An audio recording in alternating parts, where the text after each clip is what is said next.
It's March 30, 2023. My name is Jimmy Van, and this is KYN Live. My guest is an accomplished Wordle player. He's big on posting pictures of food on Instagram, and he recently surpassed 30 days of a language learning streak. Portuguese, apparently, from what I read. No. You can catch him on the Gaming Gone Weird podcast with Nick Tana over at Know Your News. This is Pieter from Ghost Stories Gaming. How are you, man? Hey, I appreciate y'all having me. I'm doing fine. How about yourself? I'm really good. What's with this language learning streak that I read about? I'm trying to learn Spanish. I live in a part of Georgia. I live very close to a lot of Spanish speaking communities, and I live in a place where it really would help to learn the language, and I'm around a lot of those language speakers. So I think it'd just be nice. It'd be nice to be able to understand the language sometimes. So I'm just doing work. I'm just doing Duolingo. It's good for you. Everyone should do it. I think everyone should do it. Yeah, sometimes I struggle enough with English, so I think I'm just going to ride that out for a while. Yeah. It turns out it's actually hard to learn languages later in life, so it's not easy at all. So. All right, well, here's what's going to happen. We're going to talk the KYN 7 of the top news stories of the week that are stupid, funny, and weird. I'm going to get your reactions, and I'll ask you questions along the way. And guys, send in your super chats to get your question or statement read on the air. If you don't want to donate through YouTube, or if you can't catch the show live, go to kynchat.com, leave a question or statement anytime you want, and we will read it on the air. I feel like a broken record, Pieter, because I say this on every episode. Yeah. It is so easy to find 7 stories to fit this podcast. It's so easy. It's never ending.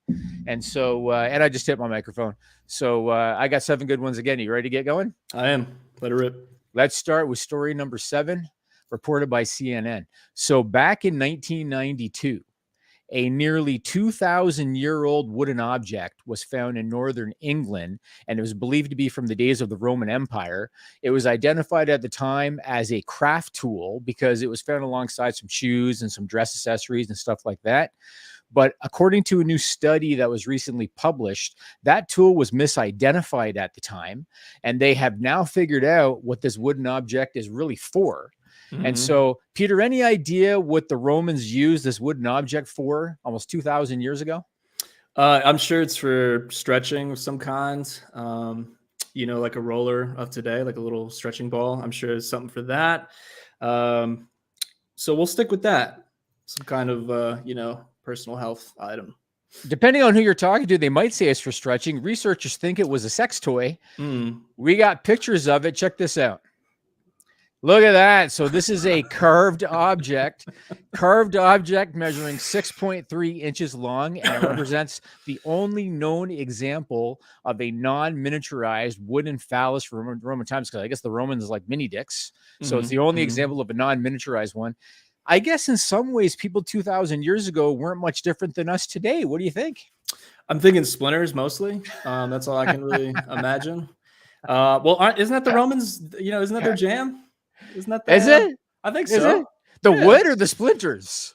Just all of it, maybe. I don't know. I think that's what they're about. That squad. They're all about the splinters and the. Yeah, that's all I can think of. You would think that they would have access to something softer, I guess. You think. Yeah, I mean, they did make the Colosseum. I don't know. Yeah. So, well, let me ask you this. So that tool that I just showed you, researchers actually, they think that it served multiple purposes. So they think that the sex toy thing was like one purpose and that it might have served other purposes. For every story we do, I try to ask a question somehow related to the story. Sure. And so my question for this one is, if you were around 2,000 years ago and you owned that wooden object, what would you have used it for? Rolling pin. For did you say bowling pin or rolling pin? I said rolling pin or rolling pin. If they had that, yeah. Either one. Put that up again, Joel. Put that thing up again. It's not going to be very even. Well, maybe there. I don't know. I use the one side, maybe. I don't know. It's like unique to the area. It's like a regional baked good because it's all bad or whatever. I don't know. Regional baked good. What did they think it was? I mean, first of all, I think they just say things so they have something to report. But like what would they have proposed that? Like what else did they think that was going to be used for? I guess. Yeah, I don't know. I mean, maybe a hammer, maybe. I don't know. But like if you put it up one more time, Joel, the right side, it's pretty clear. It's pretty clear the right side why it was carved the way it was. Right. So I don't know. Let's just move on. Let's go to story number 6. Story number 6 reported by Edinburgh Live. Okay. When I first heard this one, I thought it was bullshit for social media, but it turns out it's actually true. So a woman in England, she went through the McDonald's drive-through and she bought a McSpicy burger. She got home, she opened the bag, and she discovered that her order didn't quite match her expectations. Peter, what was wrong with her order?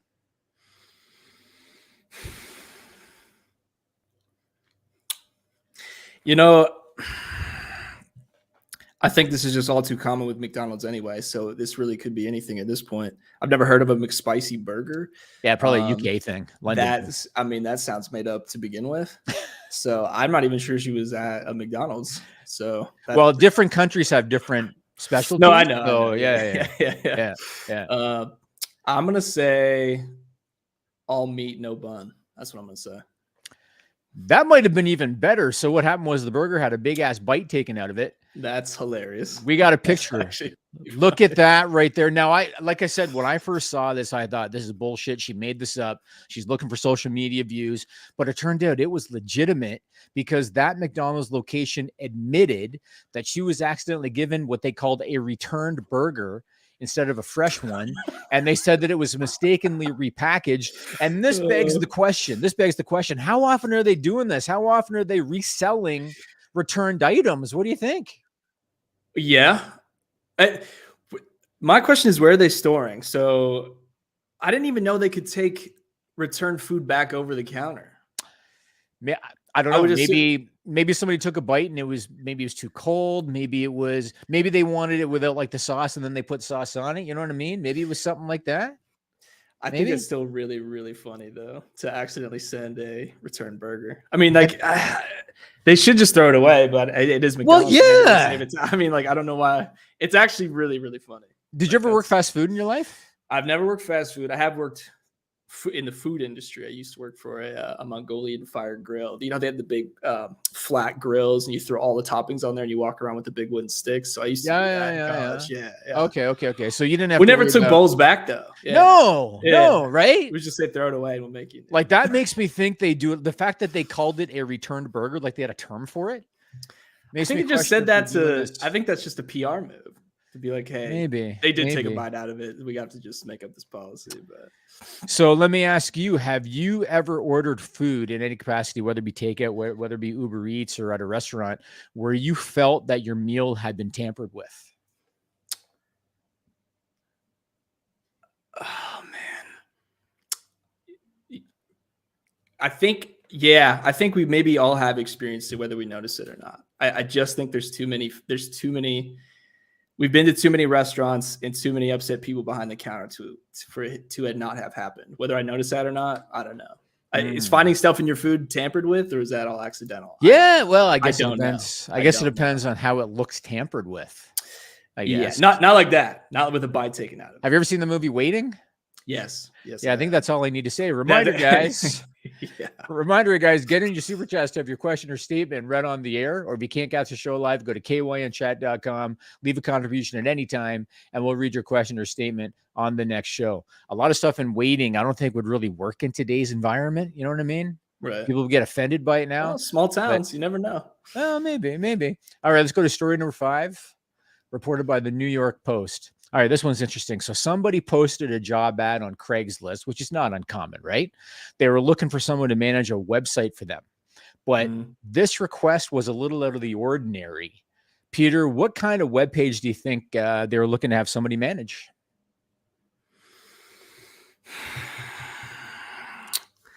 I'm trying to go to the darkest direction here.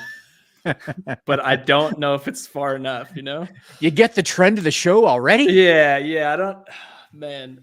Is it historical Roman sex objects? Is it to manage like the sale of those things? Maybe you're not far off. Yeah. They wanted someone to manage their dating profile on Hinge, and we've got the actual real ad. Put that up, Joel. Kind of hard to read, but I'm gonna read some of the gist. So they said, the person that wrote this, they said they have a low motor for messaging, and they want someone who is a witty banterer. They said they'll pay them commission, so they'll pay them $200 if they get a date, $2,000 if they end up with a girlfriend, and $10,000 if they get a wife out of this thing. Now, my first natural question, wouldn't the girl realize after meeting the guy that he's not the one she's been talking to? Don't you think?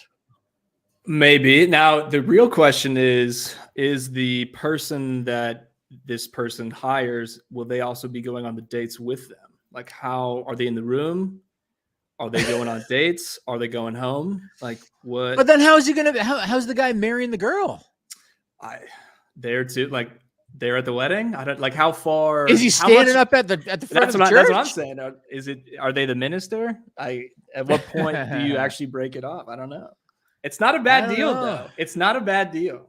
You mean if you're the guy applying for the job, is that you're saying? If you're the person managing. If you're the person managing it. Yeah. I feel like that's a pretty solid like weekend. Maybe it's a hell of a commitment to try to get the 10 grand though. That's a time commitment. You're really just in it for the 200. Like, you're not maybe multiples of 200. Right, like, right. I would just ask every girl I know, I need you to do me a favor on Friday. Right. Exactly. You know, exactly. I'll cut you in. I'll cut you in. You're never going for like the top end. You're just going to take the low hanging fruit, which is multiples of it's quantity. It's quantity. Yeah. Okay, this is an easy one. Have you ever been catfished? No. You had to think about it though. No, definitely not. Yeah. Are you sure? No, actually, I'm not. I have been stood up. That sucks. That's a really crappy day. Okay, that happens. You've never been catfished before? I wasn't on the apps very long. I got rid of those pretty quick. So those didn't really come along until after I was out of college. And I just wasn't. I tried them. I think everyone tried them at least once. But after that, yeah. I don't think it was even like a real thing, really, until weren't the apps out for a little bit and then it became a thing? Like how fast is catfishing? Dating profiles go back years. Sure. Like decades now. But has catfishing been around? Like, did that come with that right away? So I had one incident when I was about 19. Okay. I had an incident where a girl that I started talking to online, she sent me a photo and it was very clearly from a magazine. Right. It was very obviously a glamour shot from a magazine. Right. Like the scratch and sniffs underneath for the perfume. It might as well have been. It might as well have been. And you know, sometimes you have hope, right? But I'm not that stupid. And so when I saw this glamour shot, I knew she's full of shit. Right. And so then when she was starting to say, you know, what are you doing this weekend? What are you doing this weekend? She started saying, do you mind if my friend comes with me? And she would send me like regular pictures and say, this is my friend. Do you mind if the friend comes with me? And it turned out the friend was her. I didn't meet her. Interesting. But she came clean. She said the friend was her. And then I told her, I knew from the beginning, this was a bullshit. Right. You took this from a website or something. Right. Now, did she say why she did that? Self-confidence thing, sure. A little bit nervous about the internet. So I never met her, and that's the only incident I ever had. So I guess lucky for me. You know, none of the shit you hear today, like that football player. Like 10 years of that shit. Yeah, that's No, did you watch that? You watched that documentary? Yeah. I couldn't believe it. That guy could have had any girl he wanted. That's, you know, so sad. Like that whole situation was just so crazy. It was so crazy. Yeah. All right, let's go on to story number 4, reported by the NL Times. This is a good one too. Okay. And then once again, you wonder, how are these real? But this is real. So you know how Chinese spy balloons made the news for a little while? There's a police officer in the Netherlands, and he saw a suspected spy balloon above his neighborhood when he was out on patrol. So he was out driving around making the rounds, and he spots what he thinks is a spy balloon. And we got a picture that he had taken. Put up the first picture. There it is there. So he's driving along and he sees this thing. And so he decides, I got to keep following it because everybody's on high alert, right? I got to keep following it. Eventually he decided to pull over and he decided to get out because he wanted to take a better look. Peter, what happened next? I think that looks like a used condom on his windshield. Is what I think that is. You're almost there. It wasn't a spy balloon. It was bird shit on the windshield. We got additional pics. Put up the next pic. There it is right there. That's the next pick. And then Joel. Yeah, there it goes. Is that's off the okay. Yeah, that was on his windshield. He had bird shit on his windshield. Have people become that paranoid where they're tricking their brains into seeing something that isn't actually there? Is that kind of where we're at now as a society? I think people have become that desperate for attention. I think that's what it was. So you think that he took the pictures and he put them on social media because he wanted to get that attention? Yeah, I do. And he's a because cop. he never got close enough. He could never quite catch it. So, or he thought it was a floater in his eye or something. But like he never, I don't. How do you not know? Like, how do you not know? I mean, obviously, if he really did think that's what it was, and then he pulled over and then got out of the car, he would have known instantly. He's like, "Where the hell did it go? Right. Where did it go?" Right. You could never quite catch. Yeah, he never got any closer. Yeah. All right, my question for you for this one: have you ever had an animal poop on you? Yes. Really? Yes. Let's hear it. I actually grew up on a little miniature farm, so I've had cows, horses, dogs, cats, chickens, like all of that good stuff. Just being around them, you get pooped on, you get peed on. So that's just the way it goes. No stories about like no projectile, Nothing from a bird yet. Nothing from a bird yet. That's the big fear, right? It's like just to walk and be hit in the face with that. Nothing like that. It was all proximity and probably my own fault. So I once moved. I had a cat years ago, and I once moved from like one place to the next, and somebody had to move the cat. And I had a buddy who the cat before then was cool to my friend and like was tolerant of him. My buddy's sitting with the cat in the carrier in the car. The cat did not like cars. And by the time we got from point A to point B, that cat had shit all over my friend. And from that point forward, whatever he saw my friend, and if my friend went near him, wasn't tolerating it. He associated my friend with that car ride, and the shit was going to come. Right. So that's what happened. All right. Let's go on to story number 3, reported by adventure.com. All I got to say to this one is people. And usually it happens in Florida. So we've all heard stories about people putting themselves in harm's way because they want to get that selfie, right? It's all about the selfie. It's all about the views and the clickety clacks. Sure.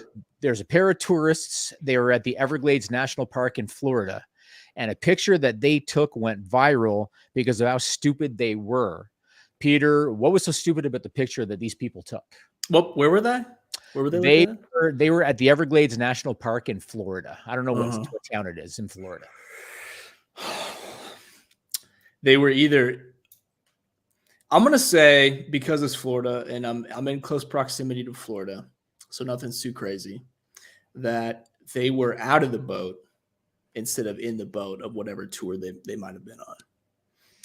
That's not bad. So they took it while they were laying on the ground a few feet away from an alligator. And we have a picture courtesy of Tourons of the Everglades. Look at this. There, look at them.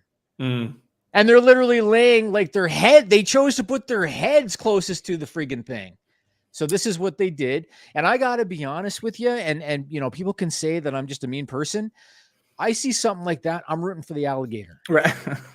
I am. And if there had been a video and the alligator ended up going up and grabbing one and pulling it into the weeds, I would have been like, you kind of had it coming. That's a worse version of the cop chasing the bird shit. That's what that is. It's the same. It's just a worse version, but because it's Florida, the stakes are way higher, obviously, because there's a lot less, filter for those folks down there. I mean, if you see an alligator, and I realize that it wasn't like 1,000-pound alligator, but it wasn't a baby either. If you see an alligator laying there, is that when you decide, let's go lay on the pavement about 10 feet away and take that selfie because I want to put it on my Instagram?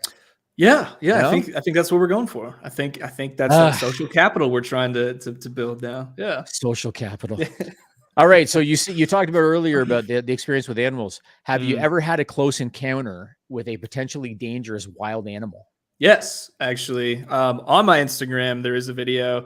I went to Louisiana for my 30th birthday and took one of those airboat rides. And you go through all of these little channels. It's all the tours are there essentially for conservation. But if you find that video, we pulled up and there was gator close and they feed them. So I imagine so they're not as aggressive when they're taking normal people through here. And we pull up behind one and he reaches down and pulls his tail out and I'm holding his tail. Nothing in danger, but that was touching a live gator out in the wild, but nothing where I felt like I was in danger, even though that was probably not a good move. Yeah. Interesting. Pretty cool though. There's a lot of power behind them. So I'm sure. It's like they're dinosaurs. It's interesting to be around them. Interesting. Yeah. I once heard my cat making noises that an animal should never make outside, and I went onto the deck where the cat was, and I turned and looked, and there was a fox, and I could tell by looking at it, it was rabid. Yeah. You know, you can just tell. Yeah. And it was rabid. And when I stomped my feet, it did not flinch. Yeah. And so I thought, well, what do I do in this situation? So I did what anybody would did. I ran at it and took a swing. Yeah. How'd it go? That's what I did. And when I did that, it backed away. And then we called one of the guys that worked for my dad, shot it, and that was the end of that. But I got told afterwards, you idiot, if that thing had a bit you, they put needles in you like this. Yeah. Yeah. You know what I mean? I've received a feral cat bite and had to do that. Oh, did you? Thing. Yeah, not fun. Really not fun. Yeah, I think, you know, you don't think at the time. I mean, what's the alternative? So yeah. You know, did what I had to do. All right, final reminder, get in your super chats to have your question or statement read on the air, or go to kynchat.com, leave a contribution anytime, and we'll read your question or statement on the next show. We're whipping through these, man. On to story number 2. Let's do it. Reported by the Dragonfly Effect. This is going to be a movie. I'm going to predict this one's going to be a movie. So in a place called Walnut Creek, California, there had been a theft ring that involved catalytic converters. And I'm not a big car guy, so I didn't realize that there was like a real market for catalytic converters. So people were stealing them because they contain precious metals. And on the black market, you can sell one for anywhere from $150 to $1,500. So Walnut Creek, California, there's a theft ring going on. People are stealing catalytic converters. After a 6-month-long investigation, the police announced that they had solved the case, and they arrested a gang of 4 people that were alleged to be part of a theft ring stealing these things. The story got attention, though, because of how unique that gang of people was. And so my question for you is, what was so unique about this gang of alleged robbers? My instant thought goes to like a theater troupe. So like a group of actors or, you know, aspiring actresses or something. I just feel like they'd be good at disguises. That'd be my first thought, like some kind of like aspiring theater group or troupe, maybe. Creative answer. So they were a bunch of senior citizens. The youngest one was 86. We got pics. Put up the first one. So this was the alleged ringleader. His name is Dan Armstrong. He's 86 years old. Put up the next one. That's Henry Chen. He's 88. Okay, well, he's the most unassuming person ever, so he might be the greatest thief ever. Yeah. Next one, Joel. This guy's name is Roberto Webb. He's 90. And the last one, David Vargas, who's 92. 92. How do they carry him around? So how heavy is a catalytic converter? I'm not sure. Like I'm just not enough of a car guy to know. Yeah, so I'm not either. They call themselves the Silver Cats. Okay. They met at a seniors community. They said that they needed to supplement their income because Social Security didn't pay enough. One of them said that they heard the catalytic converters, there was a market for it. They started taking out cars, and then they started stealing them at night, and they were selling them on the black market. They got caught, and after they got caught, they got doctors to diagnose them with dementia, and all charges were dropped. This is a movie. What do you think of this? I mean, that's the slowest getaway ever, but but like, how do you know that's happening, right? You're in the court, and now they're all claiming dementia, and you're like, yeah, but like, we knew you were about to claim, like, this is part of your escape plan. But they apparently they were just told, don't do it again. So it's almost like they just don't stop it. Right. Stop it. You know, that's what happened. Though. Yeah, that could be a movie. Yeah, oh, it should be. It should be. Yeah, hell, call it the Silver Cat. It's done. Yeah. It's done. Okay. Honest question. You can be as honest as you want to be on this one. Have you ever stolen anything? Yes. Do you want to give me specifics? Yeah, nothing major. I mean, so it's always been food. Like when I was in high school, sometimes I would grab donuts from the donuts, the donut section at a grocery store, and then you eat it when you're walking around. That's pretty. People exciting. Do that. Then in college, I did dine and dash once, maybe twice. But upon learning on the second time, I learned that the waitresses or waiters actually had to cover the cost of the table. And when I learned that was, I had a pretty guilty conscience on that one. Because you think like it was both times from Denny's, and you think Denny's is losing, but it's actually the individuals. Really? That made me feel pretty bad. So Did you like go back with some cash and no, I didn't have any cash. That's why I ran away. So, but then when I learned that, I was like, all right, that's actually not that great. That's not the so no Ferraris in the driveway. Nothing like that. No, Okay, that's not so bad. That's not so bad. You're living a pretty clean life. Good for you. Yeah, Clean life in Atlanta, Georgia. Trying to. Yeah, trying. All right, time for story number 1 already reported by the Daily Mail, and we're ending with a banger. So wait till you see this one. So recently in Rio de Janeiro, Brazil, they had Carnival. Carnival returned, and it was the first full-on edition that they had since the pandemic. So it'd been a few years. Yeah. During the festival, multiple women complained that there was a guy harassing them in the city center of Rio. And that's where like everything was really happening in the city center.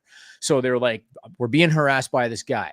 Now, even though the place was packed and there's people everywhere, or I shouldn't say people, the police were able to identify the guy really easily, and they were able to arrest him. And so my question for you is, what was it about this guy that made it easy for police to ID him? Was he on stilts? Was he wearing a costume on stilts? Not a bad answer. He was wearing a 7-foot inflatable penis. And we got it. Look at that. This is real. This is real. Now, don't you think that you're kind of setting yourself up for disaster? Look at the cop. Look at this. Look at this guy. Look how happy the cop is. With the baton under his arm because he's in Brazil. So he's like, light day. It's a light day. Like, this is my job. Yeah. Don't you think you're setting yourself up for disaster when you decide, okay, not only am I going to harass some women today, but I'm going to do it wearing a dick costume? I think you've probably had some questionable life choices if that's the costume anyway. But probably, don't you think? Yeah. Don't you think? Not a good run. Not a good run so far. Yeah. Like, how else is the day going to end? And what other situation are you going to be in? You think it's warm inside? Might be. It depends if maybe he's naked under there too. Who knows? Just in Brazil, yeah. It's probably warm in there. Could be a lot of things happening. That's a bold move. All right. That's a bold move. Final question for you. What is the most memorable costume that you have ever worn on any occasion in your life? That is a great question. The most memorable costume I've ever worn. I mean, one Halloween, I waited a little bit too long to come up with a costume. So I just wrote the word tasty on a shirt. And people are like, so what are you? And then I thought I was so funny, and I would say, oh, I'm tasty. And that was my move, man. And that didn't work. So that was the boldest costume I've ever had. I see. A shirt that just had tasty written on it. Yeah. It's how you open the conversation, I guess. But no, it wasn't successful. So how was that at a party? You did that at a Halloween party? Yeah.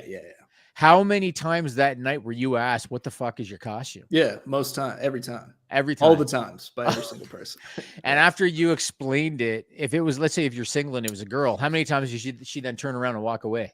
100%. It was not, if you're not confident also, I wasn't confident also, then it looks weird. Right. Then I'm looking like the guy in the penis costume. So, right, exactly. Gotcha. So I got you. So like if you're in a different frame of mind, you could have made that shit work. Right. I was not. I was in the wrong state of mind. I got you. Yeah. All right. Well, I want to thank our guest, Tasty, a.k.a. Pieter from Ghost Stories Gaming. Pieter, tell the people where they can find you and what you're doing. Yeah. So Not Ghost Stories, spelled like it sounds, on all socials. Right now, I'm streaming a lot on Twitch, making content primarily on YouTube and TikTok as we speak. So feel free to check me out there. A lot of video game stuff. And then, that's what I'm doing right now. I'm recording my second season of the podcast. And then the first season, I'll be doing kind of a drip campaign, dropping those episodes as we go. I think 2 are up so far, and editing the 3rd today. Amazing. Well, that's going to do it for KYN Live. Tune in next Thursday at 4 o'clock Eastern time for more silliness that's totally real. Until then, bye for now.